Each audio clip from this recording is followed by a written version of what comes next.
ඔබ පායා වුණා හිනෙහිමුවේ පුරහදසේ මගේ මිතුරේ නෙත් කඳුරු පිසදා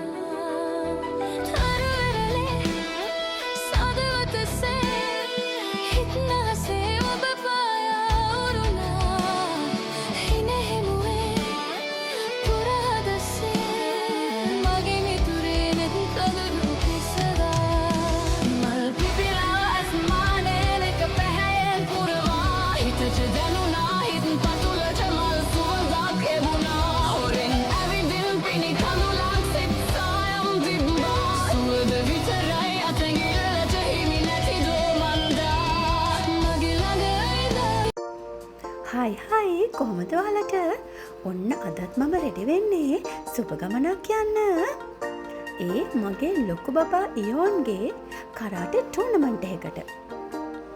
කොහේ ගියත් චූටි මේකප් එකක් දාලා ලස්සනට ඇඳගෙන එළියට බහින්න තමයි මම හරිම කැමති. ගවුම් එකට ගැලපෙන මාලයක් තෝරගන්න එකත් ලේසි නෑ. ගොඩක් මාල තියෙන නිසා තෝරගන්න චුට්ටක් අමාරු වුණා. මේක හොඳයිද බලන්න? ලස්සනයි නේද? හරි එහෙනම්.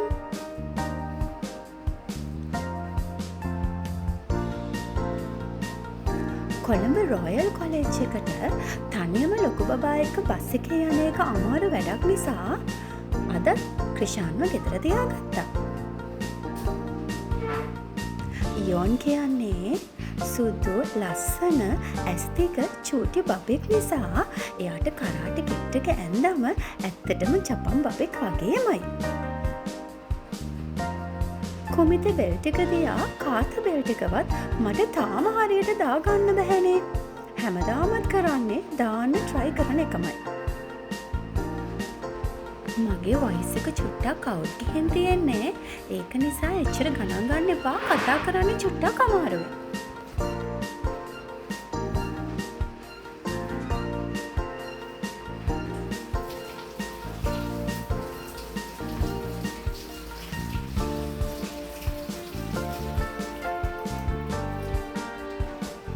මේ ඉන්නේ සෙන්සෙ ලලිත්.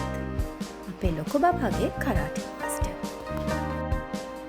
මේ චූටි ගෑනු ළමයි කරාටි ඇඳුම ඇඳගත්තම හරි ලස්සනයි නේද? මට නම් ඇත්තටම හරිම ආසයි.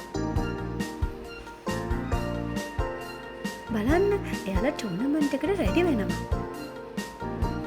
දැන් යෝන්ගේ chance එක.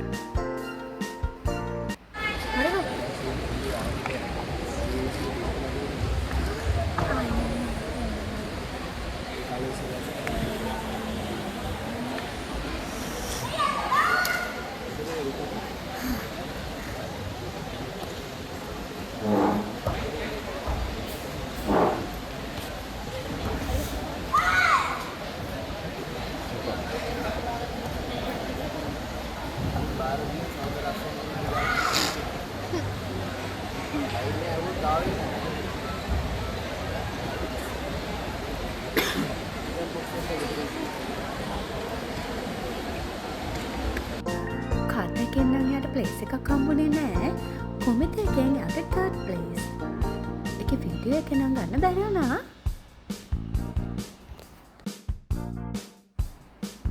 මේ ඉන්නේ මගේ ලොකු පුතා.